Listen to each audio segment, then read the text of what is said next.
श्रेयान् स्वधर्मो विगुणः परधर्म अनुष्ठितात् स्वधर्मे निधनं श्रेयः परधर्मो भयावह। कहने वाले कहते हैं कि गीता का ये जो श्लोक है वो दूसरे धर्म को भयानक बताता है, आलोचना करता है, कहता है परधर्मो भयावह। नहीं, देखिए ये भगवद गीता के 3 अध्याय का 35वां श्लोक है।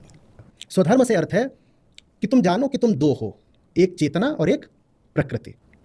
चेतना और प्रकृति, तुम दो हो। प्रकृति में शरीर आ गया। प्रकृति माने यही नहीं कि जो बाहर सब नदी पहाड़ जंगल है या दूसरे लोग हैं, वो सब कुछ जिसके बारे में सोचा जा सकता है, जिसको देखा जा सकता है, इंद्रियां जिसका अनुभव या चिंतन कर सकती हैं, उसको प्रकृति है। तो हम दो हैं, हम दो हैं। एक वो जिसका चिंतन करा जा सकता है और एक वो जो चिंतन करने वाले का और चिंतन किए जाने वाले विषय का साक्षी होता है। हम दो हैं, ठीक है। और दोनों के अलग अलग धर्म है। आप देह हैं, देह का एक धर्म है, वो हुआ प्रकृति धर्म।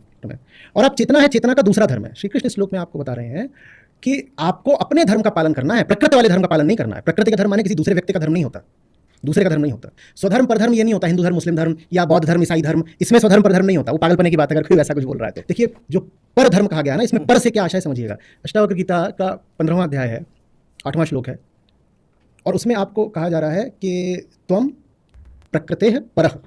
अष्टावक्र आपको समझा रहे हैं, कह रहे हैं कि तुम प्रकृति से परे हो, तो तुम वो हो जो प्रकृति नहीं है। ये जो पूरा श्लोक है ये आपको बताने के लिए है कि आप प्रकृति के धर्म को अपना धर्म ना समझ लें। जमीनी आशय क्या हुआ? चेतना कह रही है कि मुझे सुनना है।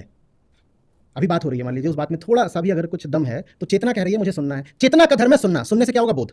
चेतना के धर्म की मंजिल है बोध, और शरीर कह रहा है मुझे खाना है। तो श्री कृष्ण कह रहे हैं कि शरीर के धर्म माने प्रकृति के धर्म की परवाह मत करो, पर धर्मो भयावह। पराया धर्म किसका? शरीर का धर्म। शरीर के धर्म की परवाह मत करो, तुम चेतना के धर्म की परवाह करो, क्योंकि तुम चेतना हो। तो चेतना का धर्म तुम्हारा धर्म माने स्वधर्म है। स्वधर्मे निधनम श्रेयः। अपने धर्म में मर जाना बेहतर है, अपने धर्म में मर जाओ वो बेहतर है। माने अपना धर्म माने किसका धर्म? चेतना का धर्म। और पर धर्मो भयावह, पर धर्म माने किसका धर्म? प्रकृति का धर्म, माने देह का धर्म, माने मन का धर्म। माने जो आपको तमाम परंपराओं ने बता दिया वो बातें, जो आपके ऊपर समाज ने आरोपित कर दी वो बातें, वो सब पर धर्म है। आपका अपना एक ही धर्म है, उस धर्म की हमने कहा मंजिल बोध है, उसको मुक्ति भी बोलते हैं। चेतना का धर्म है मुक्ति की ओर बढ़ना, और चेतना के अलावा बाकी सब बातें जो आपको कहती हैं ये करो वो करो, 50 चीजें कर्तव्य के तौर पर बताती हैं, श्री कृष्ण कह रहे हैं वो सब पराया धर्म है। कर्तव्य पराया धर्म।